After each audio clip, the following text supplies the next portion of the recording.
ಒಳಮೀಸಲಾತಿ ಹೊರತ ತುಂಬಾ ಬೀಳ್ತಾ ಇದೆ, ತುಂಬಾ ಬೀಳುತ್ತೆ ಕೂಡ. ಇದೇನಾದ್ರು ನಮ್ಗೆ ಈ ಎಲೆಕ್ಷನ್ ಅಲ್ಲಿ ಎಫೆಕ್ಟ್ ಆಯ್ತು ಅಂದ್ರೆ ನಾವಿಲ್ಲಿ ಬಂದಿದ್ದೀವಿ ಅಂದ್ರೆ ನಮ್ಮಲ್ಲಿ ಯಾರು ಕ್ಯಾಂಡಿಡೇಟ್ ಆಗೋಕ್ಕಾಗಲ್ಲ. ಈ ಇವ್ರ ಪರವಾಗಿ ಪರವಾಗಿ ಅಂದ್ರೆ ಇದಕ್ಕೆ ಭೂಮಿಗೆ ಇದೆ. ನಾವು ಒಳ್ಳೆ ಮೆಂಬರ್ಗಳನ್ನ ಕೊಟ್ರೆ ಅವರಿಂದ ನಮ್ ಕೆಲಸ. ಈಗ ಲೀಡರ್ಶಿಪ್ ನಮ್ಗೆ ಯಾಕೆ ಮಾಡಿಲ್ಲ, ನಾವೇ ಲೀಡರ್ಗಳಾಗಬೇಕು ಅಂದ್ರೆ ನಾವು ಸರಿಯಾದವನ್ನ ಆಯ್ಕೆ ಮಾಡಿ ಅವ್ರು ಕೈ ಕೊಡಬೇಕು.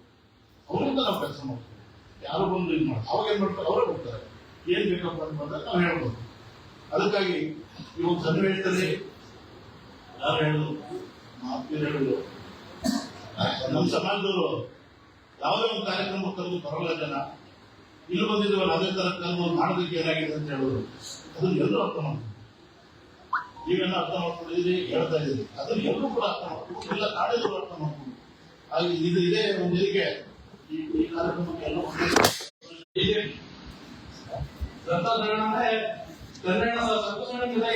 ಬಿಜೆಪಿಗೆ ಏನ್ ಮಾಡಿದ್ರು ದೇವಸ್ಥಾನ ಓಪನ್ ಆಯ್ತು. ಓಪನ್ ಆದಾಗ ಫಸ್ಟ್ ಮಾತಾಡಲಾಗ ಮಹಾಲಕ್ಷ್ಮಿಗಳೆಲ್ಲ ನಮ್ಮ ಹುಡುಗರೆಲ್ಲ ಸೇರಿದ್ದಾರೆ. ಕಾಂಪ್ಲೆಕ್ಸ್ ಅದ್ರ ಬಗ್ಗೆ ಯಾರು ಜಾಸ್ತಿ ತಲೆ ಮಾಡ್ಬೋದು. ಬೆಂಗಳೂರು ಬೆಳಗ್ಗೆ ಮಾಡೋ ನಮ್ಮ ಪಂಚಾಯತ್ ಆ ಕೆಲಸ ಮಾಡೋದಕ್ಕೆ ತುಂಬಾ ಚಾತುರ್ಯದಿಂದ ಇದೀವಿ. ಮುಂದೆ ಬರೋಣ ಬೆಳಗ್ಗೆ ನಿಂತ್ಕೊಳ್ಳೋಕೆ ನಾವು ಕ್ಯಾಂಡಿಡೇಟ್ ಆಗೋದಕ್ಕೆ ಮನಸ್ಸು ಮಾಡಿದ್ವಿ.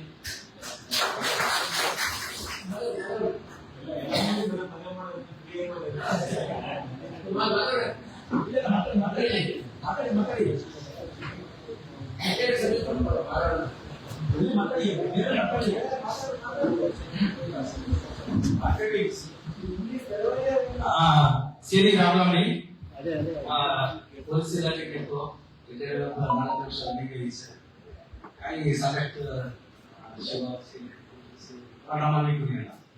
ಲೋಕೇಶ್ अपना ಜಾಗರೂಕರು ಅಂದ್ರೆ ನಾವು ಜಾಗರೂಕ ಆಗ್ಬೇಕು.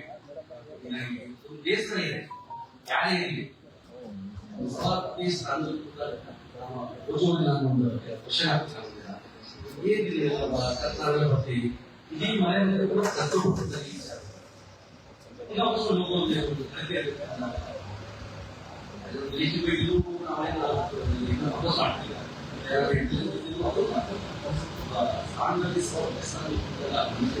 ಮುಚ್ಕೊಂಡು ಹೋಗೋದೇ ಇರೋದೇನು ಇರಬೇಕು ಅಂತ ಹೇಳುತ್ತೇನೆ. ಸರ್ಕಾರ ಯಾಕೆ ಹೊಸ ಹೋಗಿ ಸ್ಥಾನ ಕೊಟ್ಟು ಆ ರುದ್ರಪುರ ಮಾಡಿ ಏನ್ ತಪ್ಪ ಮಾಡಿದ್ರು ಸಭಾಪತಿ ಏನ್ ತಪ್ಪ ಹೋಗಕ್ಕೂ ಕೂಡ ಹೇಳ್ತಾರೆ. ಏನ್ರಿ ಸಭಾಪತಿ ಸ್ಥಾನದಿಂದ ತಪ್ಪದಲ್ಲಿ ಮಾತಾಡಿದ್ರೆ ಕೇಳಬೇಕು. ಈ ಮನುಷ್ಯ ಏನು ಇಲ್ಲದೆ ಮಾತಾಡಿಲ್ಲ. ಅದೇ ನಮ್ಮ ಜನಾಂಗ ಕೊಟ್ಟಿಲ್ಲ. ನಮ್ಮ ಜನಾಂಗ ಬೇರೆ ಜನಾಂಗ ಜನಾಂಗದಲ್ಲಿ ಇದ್ದಾರೆ. ಮುಂದೆ ಬೇರೆ ತಾಲೂಕು ಬೇರೆ ಬೇಡ. ನಮ್ಮ ತಾಲೂಕಿಂದ ನೀವೆಲ್ಲ ಹೋಗ್ತಾರೆ ಸಮಾವೇಶ ಕರ್ತವ್ಯ ಯಾರೇ ಬೇಕಾದ್ರೂ ಸಮಾಲಿಸ್ತಾರೆ. ಅದು ಕರ್ತವ್ಯ ಮಾಡಿಲ್ಲ ಅಂದ್ರೆ ಹೊಲಿಸ್ತಾರೆ, ಬೇರೆ ವಿಚಾರ. ನಮ್ಮ ಜನಾಂಗಕ್ಕೆ ಅವರೆಲ್ಲ ನೀವು ಮಾತಾಡಿ ಅಂದ್ರೆ ಎಷ್ಟು ಮನಸ್ಸಿಗೆ ರುಚಿಗಳು ಏನು ಹೋರಾಟದಲ್ಲಿ ಏನು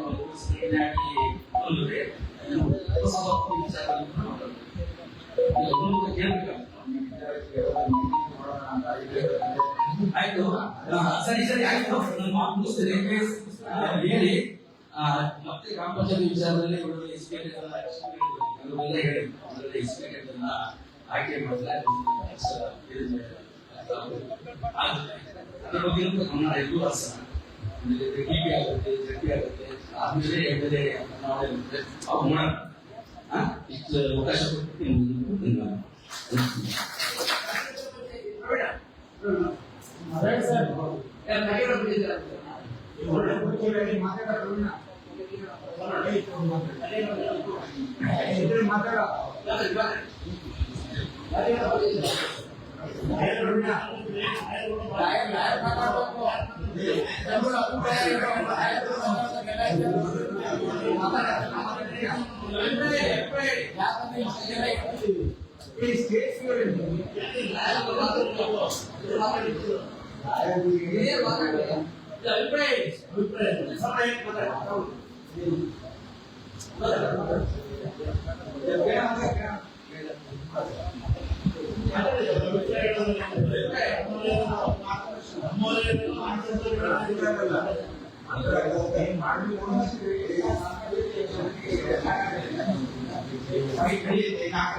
ಕಡೆ ತಯಾರಾಗ್ತಾರೆ ನಾವು ಹಾಕ್ತಿದ್ವಿ ನಮ್ಮ ಕಡೆ ಕ್ಯಾಂಡಿಡೇಟ್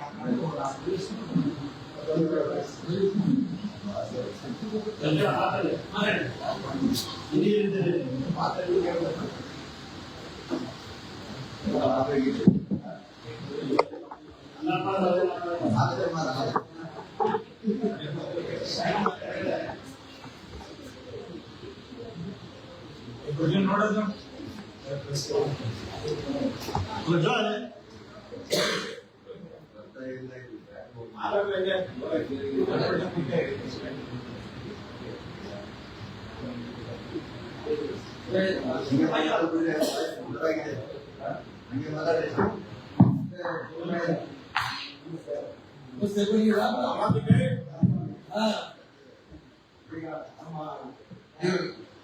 ಹಿರಿಯೂರು ಗ್ರಾಮ ಪಂಚಾಯತಿ ಇಂದ ಈಗ ಆದಷ್ಟು ಪ್ರಯತ್ನ ಮಾಡಿ ನಾವು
ಪೂರ್ವಭಾವಿ ಸಭೆ ವೇದಿಕೆ ರೂವಾರಿ ಸಂದರ್ಶನರಿಗೆ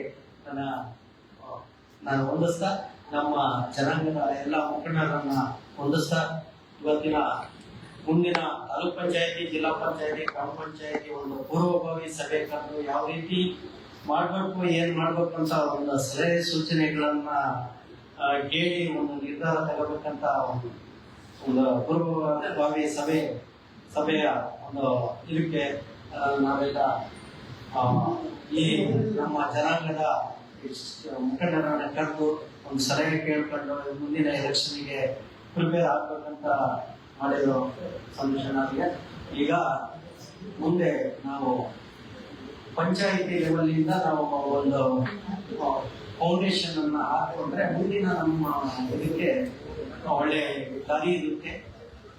ನಾವು ಗ್ರಾಮ ಪಂಚಾಯತಿ ಲೆವೆಲ್ ಅಲ್ಲಿ ಒಳ್ಳೆ ಕ್ಯಾಂಡಿಡೇಟ್ ಅನ್ನ ಇದು ಮಾಡಿ ಅವರಿಗೆ ಅಲ್ಲೇ ಮಾರ್ಗದರ್ಶನಗಳನ್ನು ಕೊಟ್ಟು ನಾವು ಮೆಂಬರ್ಗಳನ್ನು ಮಾಡಿದ್ರೆ ಮುಂದೆ ಸದಾಶಿವಣ್ಣ ಹೇಳಿದ್ರು ವಿದ್ಯಾವಂತರಿಗೆ ಅಲ್ಲಿ ಒಂದು ಅನುಭವಸ್ಥರಿಗೆ ಕಳಿಸಿದ್ರೆ ಒಳ್ಳೇದು ಅಂತ ಅದು 100% ಸತ್ಯ. ಯಾಕಂದ್ರೆ ನಾನು ಮೆಂಬರ್ ಆಗಿದ್ದೀನಿ, ಮೆಂಬರ್ ಆಗಿ ಅಲ್ಲಿ ಕೂತ್ಕೊಂಡ್ರೆ ಮಾತ್ರ ಅಲ್ಲಿ ಪಿಡಿಒಗಳಿಗೆ ರಾಜ್ಯಭಾರ, ರಾಜ್ಯಭಾರ. ಆಮೇಲೆ ಅಲ್ಲಿ ಡಾಟಾ ಎಂಟ್ರಿಗಳಿಗೆ ಪ್ರತಿಯೊಬ್ಬ ಒಬ್ಬ ಬಿಲ್ ಕಲೆಕ್ಟ್ರಿಗೂ ಇದು ಮಾಡೋದು ಕಷ್ಟ ಇರುತ್ತೆ. ಯಾಕಂದ್ರೆ ನಾವು ಅದ್ರ ಬಗ್ಗೆ ಅನುಭವ ಇಲ್ಲ ಅಂದ್ರೆ ಅಷ್ಟಕ್ಕಷ್ಟೇ.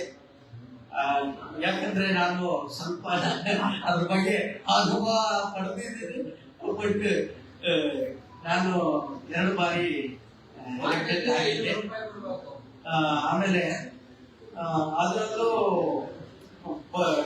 ಮುಂದೆ ಇವರು ದೊಡ್ಡವರ ದಬ್ಬಾಳಿಕೆ ಜಾಸ್ತಿ ಇರುತ್ತೆ, ಆ ಭೇಟಿಗಳ ದಬ್ಬಾಳಿಕೆ ಜಾಸ್ತಿ. ಅದನ್ನು ನಿಭಾಯಿಸ್ಕೊಂಡು ನಾವು ರಾಜಕಾರಣ ಮಾಡ್ಬೇಕಂದ್ರೆ ಅದರಲ್ಲೂ ನಾವು ಸ್ವಲ್ಪ ಅನುಭವಸ್ಥರು ಇದ್ರೆ ಮಾತ್ರ ನಿಭಾಯಿಸಕ್ ಸಾಧ್ಯ ಅನ್ನೋದು ನನಗೆ ಚೆನ್ನಾಗಿ ಅನುಭವ ಆಗಿದೆ. ಯಾಕಂದ್ರೆ ಇದಕ್ಕೆ ನಾನು ಅಧ್ಯಕ್ಷ ಆಗಿ ನನಗೆ 1 ವರ್ಷ ಟರ್ಮ್ ಕೊಟ್ಟಿದ್ರು. ಆದ್ರೆ ನನ್ನ ಅಧಿಕಾರವನ್ನು ನನಗೆ ಚಲಾಯಿಸಕ್ಕೆ ಕೊಡ್ಲಿಲ್ಲ. ಅಷ್ಟು ಟೈಪಲ್ಲಿ ಮೀಟಿಂಗ್ ಮಾಡಕ್ ಬಿಡಲ್ಲ, ಗಲಾಟೆ ಮಾಡಿಸೋದು ಅವೆಲ್ಲ ಮಾಡಿದ್ವಿ. ಸತತವಾಗಿ 4 ವರ್ಷ ಅಧ್ಯಕ್ಷ ಆಗಿ ನಾನು ಕೆಲಸ ಮಾಡಿದ್ದೀನಿ. ಯಾಕಂದ್ರೆ ಅದು ಅನುಭವ ನನಗಿತ್ತು. ಪಂಚಾಯತಿ ಯಾವ ರೀತಿ ಏನೇನು ಮಾಡಿದ್ರೆ ಏನಾಗುತ್ತೆ ಅನ್ನೋದು ಇದಿತ್ತು. ಅದುವೇ ಯಾವ ರೀತಿ ಮಾಡಿದ್ರೆ ಗೊತ್ತಾ, ವಿಡಿಯೋಗಳನ್ನು ಕರೆದು ಸಪರೇಟ್ ಮೀಟಿಂಗ್, ಅವನ ಬಗ್ಗೆ ಯಾವ್ದಾದ್ರು ಅಲಿಗೇಷನ್ ಇದ್ರೆ ಅವನ ಮೇಲೆ ಕಂಪ್ಲೇಂಟ್ ಮಾಡಿ ಜೈಲಿಗೆ ಕಳ್ಸಾರ ಆ ಲೆವೆಲ್ಗೆ. ಆದ್ರೂ ನನ್ನ ಮೇಲೆ ರೇಪ್ ಕೇಸ್ ಕೂಡ ಹಾಕ್ಸಿದ್ರು ನನ್ನ ಮೇಲೆ. ಅದಕ್ಕೆ ಎಲ್ಲರೂ ನನಗೆ ಸಹಕಾರ ಕೊಟ್ಟು ಆಮೇಲೆ ನಾನು ಬೇರೆ ರೀತಿ ಹೋದೆ. ಮಿನಿಸ್ಟರ್ ಲೆವೆಲ್ ಸಪೋರ್ಟ್ ಮಾಡಿ ನನಗೆ ಬೇರೆ ಕಡೆಯಿಂದ ಮಿನಿಸ್ಟರ್ ಲೆವೆಲ್ ಗಟ್ಮೆಂಟ್ ಸಿಕ್ಕಿ ನನಗೆ ಅರೆಸ್ಟ್ ಮಾಡ್ರಿ ನೋಡೋಣ ಅಂತ ನಾವು 10-15 ಜನ ಹೋಗಿ ನಾವು ಸ್ಟೇಷನ್ ಅಲ್ಲಿ ಕೂತ್ಕೊಂಡು, ಆಮೇಲೆ ಇಲ್ಲ ನೀನ್ ಹೋಗ್ಬಿಡು, ಏನೋ ನಮ್ಮಿಂದ ತಪ್ಪಾಗಿದೆ ಅಂತ ಕ್ಷಮೆ ಮಾಡಿ SI ಅವರು ನಮಗೆ ವಾಪಸ್ ಕಳಿಸಿದ್ರು. ನನಗೆ ಅರೆಸ್ಟ್ ಮಾಡಕ್ ಬರ್ಲಿಲ್ಲ. ಆಮೇಲೆ ನೀನ್ ಬೇರೆ ತಗಂಬ ಅಂತ ಹೇಳಿ ಅಲ್ಲಿ ಮುಟ್ಟ ನನಗೆ ಸಾಕಾಗ್ಬೋದು. ಯಾಕಂದ್ರೆ ಬೇರೆಯವರಾಗಿದ್ರೆ ಅವರು ಎದುರಿಸಿರೋ, ಅವ್ರು ಗಲಾಟೆ ಮಾಡ್ತಿರೋ ಇದಕ್ಕೆಲ್ಲ ಹೇಳಿ ಅವತ್ತೇ ರಾಜೀನಾಮೆ ಕೊಟ್ಟು ಬರ್ತಿದ್ರು ಬೇರೆಯವರಾಗಿದ್ರೆ. ಆದ್ರೆ ನನಗೆ ಏನೋ ಎಲ್ಲ ನನ್ನ ಜನರಿಂದ ಸಹಕಾರವೂ ಇತ್ತು. ಆದ್ರಿಂದ ನಾನು ಅವತ್ತು ಭದ್ರವಾಗಿ 4 ವರ್ಷ ಅಧಿಕಾರ ಮಾಡಕ್ಕೆ ನಾನು ಇದ್ ಮಾಡ್ತೀನಿ. ಯಾಕಂದ್ರೆ ಯಾಕೆ ಹೇಳ್ತೀನಿ ಅಂದ್ರೆ, ಅವತ್ತು ಆ ರೀತಿ ನನಗೂ ತಿಳುವಳಿಕೆ ಇಲ್ಲ, ಸ್ವಲ್ಪ ಹಂಚ್ಕೊಳ್ಳಕ್ಕೂ ಇದ್ದಿದ್ರೆ ಅವತ್ತು ರಾಜಕಾರಣಕ್ಕೆ ನನ್ನ ಅನ್ಫಿಟ್ ಅಂತ ಅವತ್ತೇ ತೀರ್ಮಾನ ಆಗ್ತಿತ್ತು. ಆದ್ರಿಂದ ಸ್ವಲ್ಪ ಅನುಭವಕ್ಕೆ ತರೋದು ಒಳ್ಳೇದು ಅಂತ ನನ್ನ ಅಭಿಪ್ರಾಯ. ಮಾತಾಡಲು ಅವಕಾಶ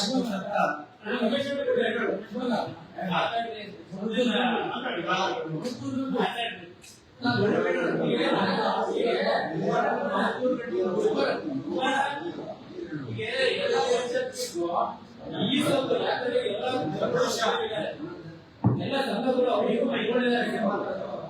ನಾನೇನ್ ಹೇಳ್ತೀನಿ ಅಂದ್ರೆ, ಎಲ್ಲ ಲೇಡೀಸ್ಗಳು ಮತ್ತೆ ಸಖತ್ ಜನಗಳೆಲ್ಲ ಸಂಘದಲ್ಲಿ ಸಾಲ ಮಾಡ್ಕೊಂಡಿದ್ದಾರೆ. ಅದೇನಾಗಿದೆ ಅಂದ್ರೆ ಎಲ್ಲ ಪಂಚಾಯತಿಗೂ ಅಷ್ಟೇ ಗ್ರಾಮ ಪಂಚಾಯತಿಯಿಂದ ಸಂತು ಅಂತ ನಾನೇನ್ ಹೇಳ್ತಿದ್ದೇನೆ ಅಂದ್ರೆ, ಎಲ್ಲರದ್ದು ಸಮಸ್ಯೆ ಇದೆ. ಯಾಕಂದ್ರೆ ಒಂದೊಂದು ಊರಲ್ಲೂ ಒಂದೊಂದ್ ತರ ಸಮಸ್ಯೆ ಇದೆ. ಈಗಿನ ಜನರೇಷನ್ ಅಲ್ಲಿ ಎಲ್ಲ ಆಲ್ಮೋಸ್ಟ್ ಸಾಲ ಸಂಘಗಳು ಜಾಸ್ತಿ ತಗೊಂಡು ಆಗಲೇ ಸಾಲಗಾರಾಗಿದ್ದಾರೆ. ಅವ್ರೇನಂದ್ರೆ ಒಂದು ಈಸೊಂದು ಕೊಟ್ರೆ ಅದ್ರ ಮೇಲೆ ಒಂದು ಲೋನ್ ತಗೊಂಡು ಎಲ್ಲ ಕ್ಲಿಯರ್ ಮಾಡ್ಕೊಂಡು ಒಂದ್ ಕಟ್ಕೊಂಡು ಹೋಗ್ತೀನಿ ಅಂತ ಒಂದು ನಂಬಿಕೆ ಮೇಲೆ ಕೂತಿದ್ದಾರೆ ಅವರು. ಈಗ ನಮಗೆ ಮುಂದೆ ಎಲೆಕ್ಷನ್ ಇರೋದ್ರಿಂದ ನಾವು ಅದೊಂಚೂರು ಮಾಡಿಕೊಟ್ರೆ ನಮಗೆ ಅನುಕೂಲ ಆಗುತ್ತೆ. ನೆಕ್ಸ್ಟ್ ಒಂದು ವೋಟ್ ಕೇಳಕ್ಕೂ ಅನುಕೂಲ ಆಗುತ್ತೆ. ಒಂದು ಹೆಲ್ಪ್ ಮಾಡಿದ್ದಾರೆ, ನಮಗೆ ಒಂದು ಸಹಾಯ ಮಾಡಿದ್ದಾರೆ, ಸಂತೋಷ ಕಡೆಯಿಂದ ಆಗಿದೆ ನಮಗೆ. ಯಾಕಂದ್ರೆ ಎಲ್ಲಾ ನಾನು PDOಗಳಿಂದ ಹಿಡಿದು ಪ್ರತಿಯೊಂದು ಎಲ್ಲ ನಾನು ತಿರ್ಗಾಡ್ಬಿಟ್ಟೆ. ಯಾರ ಕೈಲೂ ಮಾಡಕ್ ಆಗ್ತಿಲ್ಲ. ಅವ್ರು ಏನಂತಂದ್ರೆ PDOಗಳು ನಾನು ಮಾಡ್ತೀನಿ 30,000 ಕೇಳ್ತಿದ್ದಾರೆ, ಕೆಲವರು 30,000 ಕೊಟ್ಟಿದ್ದಾರೆ. ಅರಸೀಕೆರೆ ತಾಲೂಕಲ್ಲೇ ಕೊಟ್ಟಿ ಮಾಡ್ಸಕ್ ಓಡಾಡಿದ್ದಾರೆ 33,000 ಕೊಟ್ಟಿ. ಯಾಕಂದ್ರೆ ಇರೋರೇನೋ ಕೊಟ್ಬಿಡ್ತಾರೆ. ಇಲ್ದವ್ರು ಯಾವ್ದೋ ಇವತ್ತು ದುಡಿದ್ರೆ, ಇವತ್ತು 500 ರೂಪಾಯಿ ದುಡಿದ್ರೆ ಇವತ್ತೇ 1,500 ಕಟ್ಬೇಕು ಅವರು. ಇನ್ನು 1,000 ಸಾಲ ಮಾಡಕ್ ಹೋದ್ರೆ ವಾರದ ಪಟ್ಟಿಲಿ ಏನಾಗಿದೆ ಅಂದ್ರೆ 10,000 ಇಸ್ಕೊಂಡ್ಬಂದ್ರೆ 4,000 ಅವ್ರಿಗೆ ವಾರದಲ್ಲಿ 1,000 ರೂಪಾಯಿ ಕೊಡ್ಬೇಕು ಅವ್ರಿಗೆ. ತಿಂಗಳ 4,000 ಬಡ್ಡಿ ಆಯ್ತು ಅವ್ರಿಗೆ. ಅದಕ್ಕೆ ಏನಂತಂದ್ರೆ ಅಂದ್ರೆ ಜನಗಳು ಆಲ್ಮೋಸ್ಟ್ ಎಲ್ಲಾ ಊರಲ್ಲೂ ಈಸೊತ್ತುಗಳು ಇಲ್ಲ. ಆ ಈಸೊತ್ತನ್ನು ನಾವು ಮಾಡಿಕೊಟ್ರೆ ಭಾರಿ ಅನುಕೂಲ ಆಗುತ್ತೆ, ಜನಗಳಿಗೂ ಅನುಕೂಲ ಆಗುತ್ತೆ, ನಮಗೂ ಒಂದು ಒಳ್ಳೆ ಹೆಸರು ಸಿಗುತ್ತೆ. ನಾವು ನಾಳೆ ದಿನ ಹೋದ್ರೆ ನಾವು ಒಂದು ಕೆಲಸ ಮಾಡಿದೀವಿ ಅಂತ ನಮಗೆ ಮಾತಾಡಕ್ಕೂ ಒಂದು ಹಕ್ಕಿ ಇರುತ್ತೆ. ಅದೊಂದು ಸ್ವಲ್ಪ ಎಲ್ಲ ಗ್ರಾಮ ಪಂಚಾಯತಿ ಅಧ್ಯಕ್ಷರುಗಳು ಎಲ್ಲ ಯಾರ್ಯಾರು ಬಂದಿದ್ದೀರಾ ಎಲ್ಲರೂ ಒಂದ್ ಸ್ವಲ್ಪ ಸಂತೋಷ ಮಾತಾಡಿದೀನಿ ನಾನು ಇದ್ರ ಬಗ್ಗೆ. ಎಲ್ಲರೂ ಒಂದ್ ಸ್ವಲ್ಪ ಹೋರಾಟ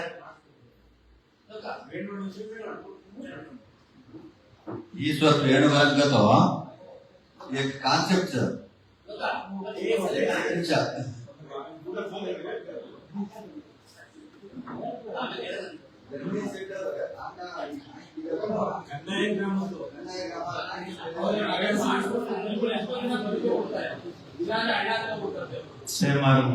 ರಾಮ್ ರಾಮ್.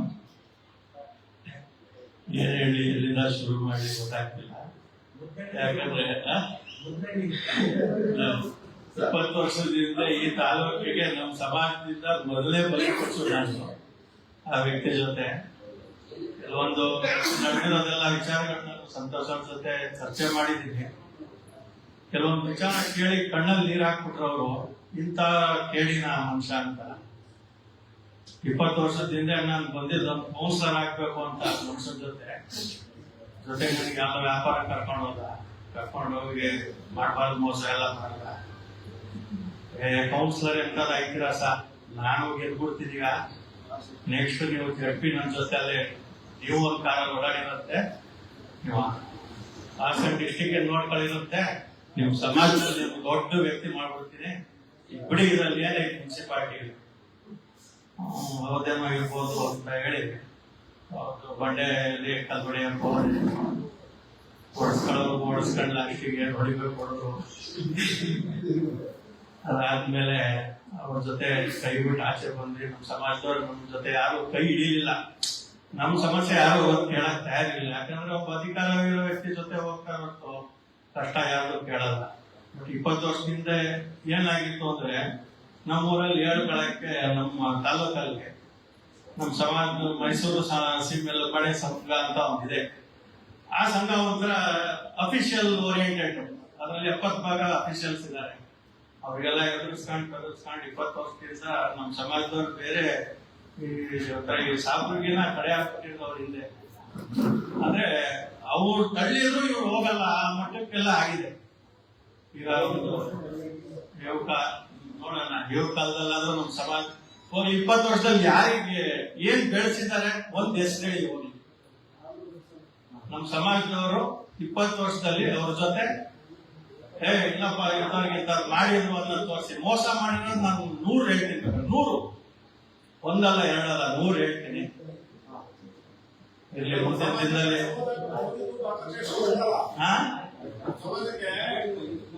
ಅವತ್ತೇ ನಮ್ಮ ತಂದೆಯವರ ಉಪಾಧ್ಯಕ್ಷ ಸ್ಥಾನಕ್ಕೆ ರಾಜೀನಾಮೆ ಕೊಟ್ಟು ಕೈ ಬಿಟ್ಕೊಡಲ್ಲ. ಅನಾಮತ್ ಯಾವುದು ಕನ್ನಡ ಮತ್ತು ಸಾಹಿತ್ಯ ಸಂಸ್ಕೃತಿ ಇಲಾಖೆದು ಅನಾಮತ್ 5 ಲಕ್ಷ ದುಡ್ಡು ಎತ್ಕೊಂಡು ಹೋದ್ರು. ಇಷ್ಟೆಲ್ಲ ಮಾಡಿದ್ರು, ಅಲ್ಲಿ ಅಫಿಷಿಯಲ್ಸ್ ಇದ್ದಿದ್ರಿಂದ ಸ್ವಲ್ಪ ಆಚೆ ಬರೋಕೆ ಕಷ್ಟ ಇತ್ತು. ಈಗೆಲ್ಲ ಹೊಸ ಜನರೇಷನ್ ಯಾವಾಯ್ತು 20 ವರ್ಷದ್ದು. ಇನ್ ಮುಂದೆ ಸಂತೋಷ್ ಅವ್ರ ಜೊತೆ ನಾವು ಅವ್ರಿಗೆ ಬೆಂಬಲ ಕೊಟ್ಕೊಂಡು ನಮ್ಮ ಸಮಾಜಕ್ಕೆ ಏನಾದ್ರು ಮುಂದಿನ ದಿನದಲ್ಲಿ ತಾಲೂಕಲ್ಲಿ ಏನಾದ್ರು ಒಳ್ಳೇದಾಗಲಿ ಅಂತ ಬಯಸ್ತೀನಿ.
संतोष नेतृत्व में सेरेचा विचार ग्राम पंचायत तालूक पंचायत जिला पंचायत से रिटर्न सर ಸಂತೋಷ ಎಲ್ಲ ಹೇಳ್ತಾ ಇದ್ರು, ಈಗ ನನ್ನ ಎಲೆಕ್ಷನ್ ಮಾಡ್ದಂಗೆ ಮಾಡ್ತೀನಿ ಅಂತ.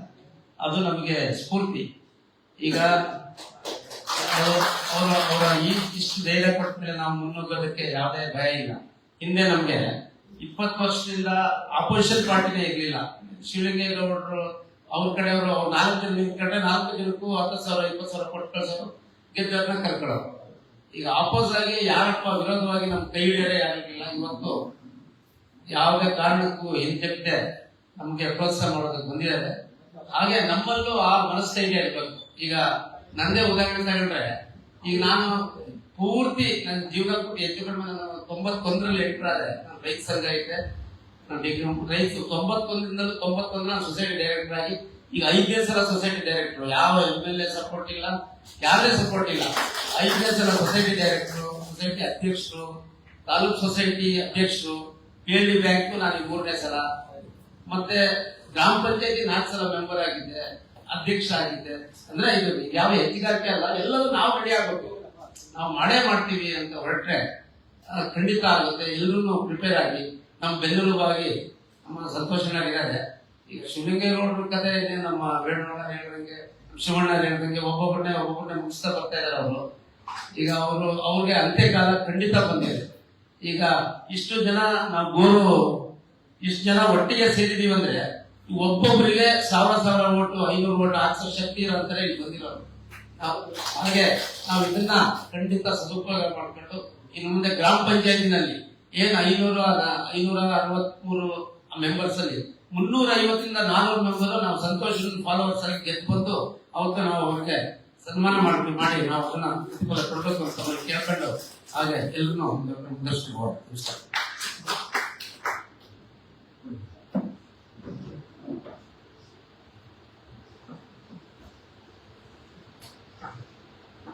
ಆತ್ಮೀಯ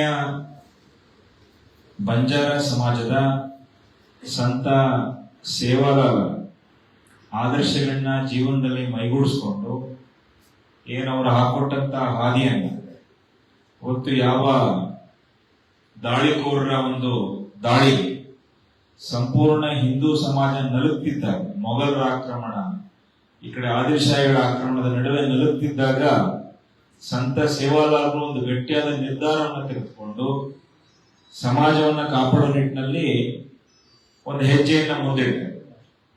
ಆ ಪುಣ್ಯಾತ್ಮ ಹುಟ್ಟಿದಂತ ಒಂದು ಸಮುದಾಯ ಆ ತಾಯಿ ಮರಿಯಮ್ಮನ ಆಶೀರ್ವಾದದಿಂದ ಬಂಜಾರ ಸಮಾಜ. ಬಂಧುಗಳೇ, ಇವತ್ತು ನಾವಿಲ್ಲಿ ಸೇರಿರುವಂತದ್ದು ಬಹಳ ಪ್ರಮುಖವಾಗಿ 2 ಸಂಗತಿಗಳು. ಮೊದಲನೇದು, ಈಗಾಗಲೇ ಪತ್ರಿಕೆಯ ಮಾಧ್ಯಮಗಳಲ್ಲಿ ನೀವೆಲ್ಲರೂ ನೋಡಿರ್ತೀರಿ, ಬಿಹಾರದಲ್ಲಿ ಮತ್ತು ಪಶ್ಚಿಮ ಬಂಗಾಳದಲ್ಲಿ ಸ್ಪೆಷಲ್ ಇಂಟೆನ್ಸಿವ್ ರಿವಿಷನ್ ಚುನಾವಣಾ ಆಯೋಗ ಬಹಳ ಜಾಗರೂಕತೆಯಿಂದ ಮತದಾರರ ಪಟ್ಟಿ ಪರಿಷ್ಕರಣೆಗೆ ಏನು ಕೈ ಹಾಕಿದೆ, ಇದು ನಿಮ್ಮ ಗಮನದಲ್ಲಿ ಇರಬೇಕಿದೆ. ಬಿಹಾರದಲ್ಲಿ ಒಂದಷ್ಟು ಮತದಾರರ ಹೆಸರನ್ನ ಕೈ ಬಿಟ್ರು. ನಿಮ್ಗೊಂದು ಅಂದಾಜು ನಾನು ಹೇಳ್ತೀನಿ. ನಾನು ಮೊನ್ನೆ ನಮ್ಮ MTV ನಾಗರಾಜಣ್ಣ, ನಾನು, ನಮ್ಮ ರಮೇಶಣ್ಣ ಜಾರಕಿಹೊಳಿ ಅವರು, ಅರವಿಂದ್ ಲಿಂಬಾವಳಿ, ಸಿದ್ದೇಶಣ್ಣ ಅವರು ಚುನಾವಣಾ ಆಯೋಗಕ್ಕೆ ನಾವು ಹೋಗಿದಾಗ ಒಂದಷ್ಟು ಮಾಹಿತಿಗಳನ್ನ ತಗೊಂಡು ಅಲ್ಲೇನು ಹೇಳಿದ್ರು ಅಂತಂದ್ರೆ 2002ವರೆಗೂ ಯಾರ್ಯಾರು ಮತದಾರರ ಪಟ್ಟಿನಲ್ಲಿ ಹೆಸರಿತ್ತು 2002ವರೆಗೂ ಅವರು ಕೇವಲ ಯಾವ್ದಾದ್ರು ಅಡ್ರೆಸ್ ಪ್ರೂಫ್ ನ ಕೊಟ್ರೆ ಫ್ಯಾನ್ ಆಫ್ ಮಾಡ್ಬೇಕಾ? ಸರಿ, ಆಯ್ತು. ಯಾರಾದ್ರೂ ಒಂದು ದಾಖಲಾತಿ ಕೊಟ್ರೆ ಅವ್ರು ಕಂಟಿನ್ಯೂ ಆಗುತ್ತೆ. ಇಲ್ಲ ಅಂದ್ರೆ 2002 ನಂತರ ಸೇರ್ಪಡೆ ಆಗಿರುವಂತವ್ರದ್ದು ಸಂಪೂರ್ಣವಾಗಿ ರದ್ದು ಮಾಡುತ್ತೆ ಚುನಾವಣಾ ಆಯೋಗ. ಈಗ ಹೆಂಗೆ MLC ಎಲೆಕ್ಷನ್ ಟೈಮಲ್ಲಿ ನಾವು ಎನ್ರೋಲ್ ಮಾಡ್ತೀವಲ್ಲ, ಆ ತರನೇ ಮತದಾರರ ಪಟ್ಟಿಗೆ ಮತದಾರರ ಹೆಸರನ್ನ ಎನ್ರೋಲ್ ಮಾಡಬೇಕು. ಇದು ಸ್ಪೆಷಲ್ ಇಂಟೆನ್ಸಿವ್ ರಿವಿಷನ್. ಇದಕ್ಕೆ ಪ್ರತಿ ಬಾರಿ ಏನಾಗ್ತಿತ್ತು, ಅಂಗನವಾಡಿ ಕಾರ್ಯಕರ್ತೆಯರು ಸೇರ್ಪಡೆ ಮಾಡೋರು. ಆದ್ರೆ ಇನ್ ಮುಂದೆ ಹಿಂಗಿರಲ್ಲ. ಅಂಗನವಾಡಿ ಕಾರ್ಯಕರ್ತೆಯರು ಮಾಡಲ್ಲ, ಥ್ರೂ ಪೊಲಿಟಿಕಲ್ ಪಾರ್ಟೀಸ್ ಇಂದ ಮಾಡ್ತಾರೆ. ಆಗ ನೀವು ಹೇಳಿದ್ರೆ, ಈಗ ನಾವು ಪ್ರಾರಂಭದಲ್ಲೇ ಚರ್ಚೆ ಮಾಡಿದ್ವಿ, ಎಲ್ಲೆಲ್ಲಿ ಸಮಾಜದ ಮನೆಗಳಿದೆ, ಸಮಾಜದ ಬಂಧುಗಳಿದ್ದಾರೆ ಅನ್ನೋಂಥ ಒಂದು ಚರ್ಚೆಯನ್ನು ಮಾಡಿ ರಫ್ಲಿ ಒಂದು 4,000 ಮನೆ, 12,000 ರಿಂದ 14,000 ಮತಗಳು ನಮ್ಮ ಅರಸೀಕೆರೆ ವಿಧಾನಸಭಾ ಕ್ಷೇತ್ರದಲ್ಲಿ ಇದೆ ಅನ್ನುವಂತ ಮಾಹಿತಿಯನ್ನ ನಾವು ತಗೊಳ್ವಿ. ಬಂಧುಗಳೇ, ಆ ಸಂದರ್ಭ ಬಂದಾಗ ನಾನು ನಿಮ್ಮೆಲ್ಲರನ್ನೂ ಸಂಪರ್ಕಿಸ್ತೇನೆ. ನಾನೇ ತಾಂಡೆಗಳಿಗೆ ಬಂದಲ್ಲಿ ಕುಂತ್ಕೊಂಡು ಯಾವ ರೀತಿ ಮಾಡ್ಬೇಕು ಅಂತ ನಿಮ್ ಜೊತೆ ನಾನು ಕುಂತ್ಕೊಳ್ತೇನೆ. ಎರಡನೇದು ಬಹಳ ಗಂಭೀರವಾದಂತ ವಿಷಯ, ಮುಂಬರ್ತಕ್ಕಂತ ಗ್ರಾಮ ಪಂಚಾಯತಿ, ನಗರಸಭಾ, ತಾಲೂಕ್ ಪಂಚಾಯತಿ, ಜಿಲ್ಲಾ ಪಂಚಾಯತಿ ಚುನಾವಣೆಗಳು ಬಹಳ ಮಹತ್ವದ್ದು. ನಾನು ಹೋದ್ಸತಿ 80,000 ಮತಗಳನ್ನ ನೀವು ನನಗೆ ಆಶೀರ್ವಾದ ಮಾಡಿ, ಲೋಕಸಭಾ ಚುನಾವಣೆಯಲ್ಲಿ 85,000 ಮತಗಳನ್ನ ನೀವು ನನಗೆ ಕೊಟ್ರಿ. ಕೇವಲ 2,090 ಲೋಕಸಭೆಯಲ್ಲಿ ಹಾಲಿ ಶಾಸಕ, ಇಡೀ ಜಿಲ್ಲೆನಲ್ಲೇ ಒಬ್ಬನೇ ಶಾಸಕ, ಮತ್ತು ಮೇಲಾಗಿ ಮಂತ್ರಿ ದರ್ಜೆ ಸ್ಥಾನಮಾನದ ಗೃಹ ಮಂಡಳಿ ಅಧ್ಯಕ್ಷ.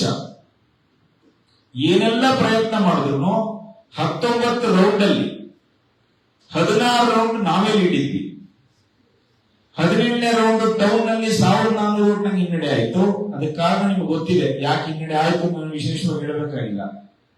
18, 19 ಗಡ್ಸಿ ಬೂತ್ ಓಪನ್ ಆಗ್ತಿದ್ದಂಗೆನೆ ನಮ್ ಲೀಡರ್ ನುಂಗಿ 2090 ಓಟ್ ಅವ್ರು ಲೀಡ್ ಆದ್ರು. ಆದ್ರೆ ನನಗೇನಾದ್ರೂ ನನ್ನ ಚುನಾವಣೆಯಲ್ಲಿ, ವಿಧಾನಸಭಾ ಚುನಾವಣೆಯಲ್ಲಿ ನನಗೂ ಶಿವಲಿಂಗೇಗೌಡರಿಗೂ ಇದ್ದಂತ ಅಂತರ 16ರಿಂದ 18 ಸಾವಿರ. ನಮ್ಮಲ್ಲಿ 294 ಬೂತ್. ನಾನು ಸೋತಿದ್ದೇನೆ ಅಂದ್ರೆ ಇನ್ನು ಕೇವಲ ಪ್ರತಿ ಬೂತ್ ಅಲ್ಲಿ 25-30 ಓಟ್ ಜಾಸ್ತಿ ಆಗಿದ್ರೆ ನಾನು MLA. ನಾನು ಸೋತಿದ್ದಲ್ಲಿ ಒಂದು, ನಾನು ಭೋಜನ ಹತ್ರ ಅವಾಗ ಮಾತಾಡ್ತಾ ಹೇಳ್ತಿದ್ದೀನಿ, ಅನುಭವ ಕೊಟ್ಟೆ. ನಾವೇನಾಯ್ತಣ್ಣ, ನಾವು ಸ್ವಲ್ಪ ದೊಡ್ಡ ಮಟ್ಟದಲ್ಲಿ ಇದ್ದು ಬಹಳ ವರ್ಷ ಅಧಿಕಾರ ಹತ್ರದಿಂದ ನೋಡಿದವನು. ನಮ್ಗೆ ಏಕದಮ್ ಚುನಾವಣೆಗೆ ಬಂದಿದ್ದು ನಂದೇ ತಪ್ಪು. ಅನುಭವ ಕೊಡುತ್ತೆ. ಏನಾದ್ರೂ ದೇವರು ತಾಲೂಕ್ ಪಂಚಾಯತಿ, ಜಿಲ್ಲಾ ಪಂಚಾಯತಿ ಆಗ್ಲೇ ಆಗಿದ್ದಿದ್ರೆ ನಮ್ಗೆ ಇನ್ನೊಂದಷ್ಟು ಹೆಚ್ಚು ಅನುಭವ ಆಗಿರ್ತಿತ್ತು, ಚುನಾವಣೆ ಚೆನ್ನಾಗಿ ಮಾಡಬಹುದಿತ್ತು ನಾನು. ಆದ್ರೆ ಈಗ ದೇವರ ದಯೆಯಿಂದ ನಂಗೆ ಅವಕಾಶ ಬಂದಿದೆ. ಇದು ನನ್ನ ಚುನಾವಣೆ ಇನ್ನೂ 2 ವರ್ಷ 3 ವರ್ಷ ಇದೆ.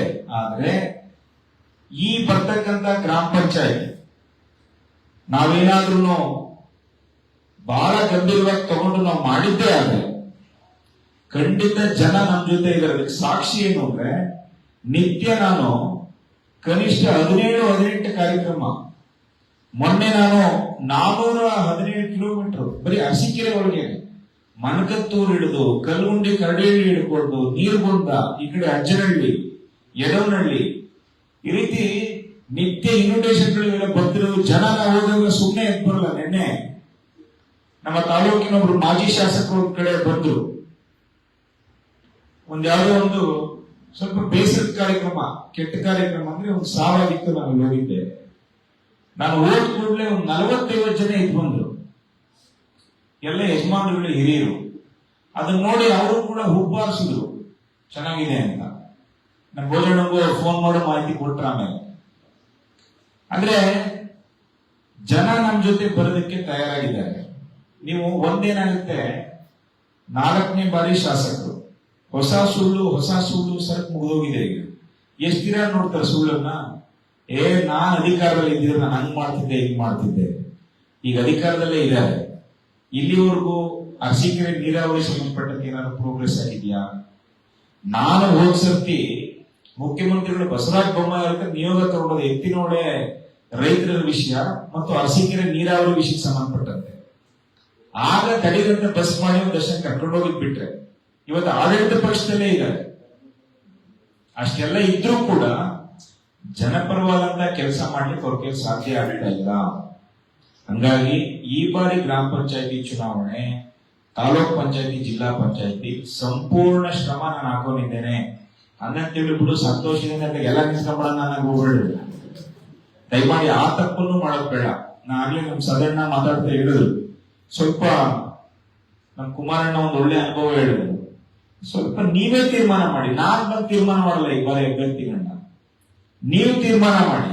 ನೀವ್ ಯಾರನ್ನ ತೀರ್ಮಾನ ಮಾಡ್ತೀರಿ ಅವರಿಗೆ ಬಲ ತುಂಬೋ ಕೆಲಸವನ್ನು ನಾನ್ ಮಾಡ್ತೀನಿ. ಆಮೇಲೆ ನಿಮ್ ತಲೆಯೊಳಗಿರ್ಲಿ, ಕೆಲವ್ರಿಗೆ ಏನಿದೆ, ಚುನಾವಣೆ ನಿಂತ್ಕೊಳ್ಳೋದು ಬಹಳ ಸುಲಭ ಅಣ್ಣ, ಆದ್ರೆ ಜನಾಭಿಪ್ರಾಯ ರೂಪಿಸ್ಕೊಳ್ಳೋದು ಸ್ವಲ್ಪ ಕಷ್ಟದ ಕೆಲಸ. ಜನಾಭಿಪ್ರಾಯ ಇರುವಂತವ್ರನ್ನ ನಾವು ಅಭ್ಯರ್ಥಿ ಮಾಡ್ಕೊಂಡ್ರೆ ಒಂದಷ್ಟು ಸಮಾಜದ ಕೆಲಸಗಳಿಗೆ, ಒಂದಷ್ಟು ಅರಸೀಕೆರೆ ಅಭ್ಯುದಯಕ್ಕೆ ಅದು ದಾರಿಯಾಗುತ್ತೆ. ಇಲ್ಲ ಅಂದ್ರೆ ನಾನು ಚುನಾವಣೆ ನಿಂತೆ ಹೋದೆ. ಈಗ ನೀವು ನಗರಸಭೆ ನೋಡ್ಬೋದು ನೋಡಿ. ಮೊನ್ನೆ ನಗರಸಭೆನಲ್ಲಿ ಒಂದು ಮೀಟಿಂಗಿಗೆ ಮುಂಚೆ 5,000 ರೂಪಾಯಿ ಒಂದು ಮೀಟಿಂಗಿಗೆ. ಈಗ ನಾವು ಬಂದು ಹಿಂಗೆಲ್ಲ 50,000 ರೂಪಾಯಿ ಅಷ್ಟೇ. ಪ್ರೋಗ್ರೆಸ್ ಏನು ಅಂದ್ರೆ 5,000 50,000 ಆಯ್ತು ಅಷ್ಟೇ. ಇಷ್ಟೇ ಒಂದು ಮೀಟಿಂಗ್ ಅಷ್ಟೇ ಕರೆಯೋದು, ಎಲ್ಲಿ ಬೇಕು ಹೇಳಿದ್ರು ಸೈನ್ ಹಾಕ್ಸ್ಕೊಳ್ಳೋದು, ಮುಗಿಸೋದು. ಇದು ನಿಮ್ ಗಮನದಲ್ಲಿರಲಿ. ಒಂದೊಂದು ಈ ಸ್ವತ್ತಿಗೆ ನನ್ನ ಹತ್ರ ಒಂದು ದಾಖಲೆ ಇದೆ. ಭ್ರಷ್ಟಾಚಾರ ಯಾವ ಮಟ್ಟಕ್ಕೆ ನಡೀತಿದೆ ಅನ್ನೋಕೆ ಒಂದು ದಾಖಲೆ ಇದೆ. ಸೈಟ್ ಒಬ್ರು ಯಜಮಾನರು ಒಂದು ಸೈಟ್ ಅನ್ನ ದಾಖಲೆಗಳು ತೆಗೆಸಿದ್ರೆ ಒಂದೇ ಸೈಟ್ ಅನ್ನ 4 ಜನಕ್ಕೆ, ಅದು ನಗರಸಭೆಯಿಂದ 4 ಜನಕ್ಕೆ ಮಂಜೂರಾಗುತ್ತೆ.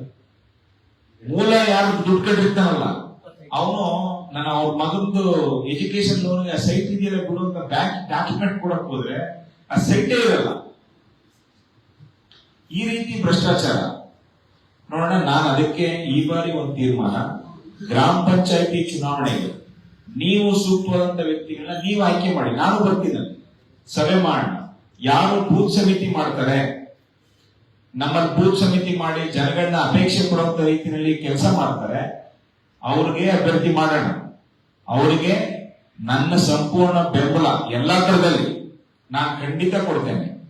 ಮತ್ತೆ ಮುಂದುವರೆದು ನಿಮ್ಮಲ್ಲಿ ನಾನು ಪ್ರಾರ್ಥನೆ ಮಾಡುವಂಥದ್ದು, ತಾಲೂಕ್ ಪಂಚಾಯತಿ, ಜಿಲ್ಲಾ ಪಂಚಾಯತಿ ಒಂದು ಕಡೆ ಬಂಜಾರ ಸಮಾಜಕ್ಕೆ ಅವಕಾಶ ಮಾಡಿಕೊಡ್ಬೋದು.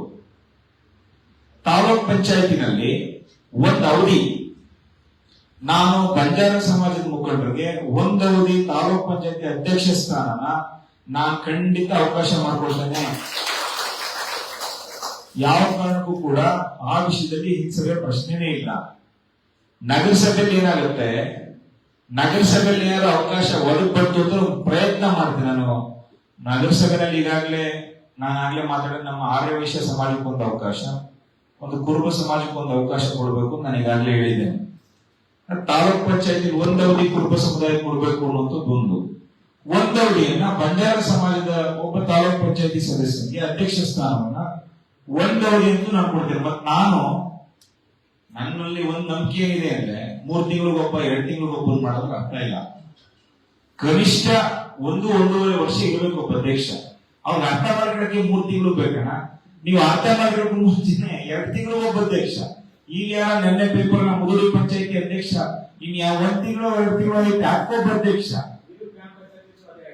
ಹಿರಿಯೋದು. ಹಿಂಗಾದ್ರೆ ರಚನ ಉಪಯೋಗ ಏನಾಗುತ್ತೆ?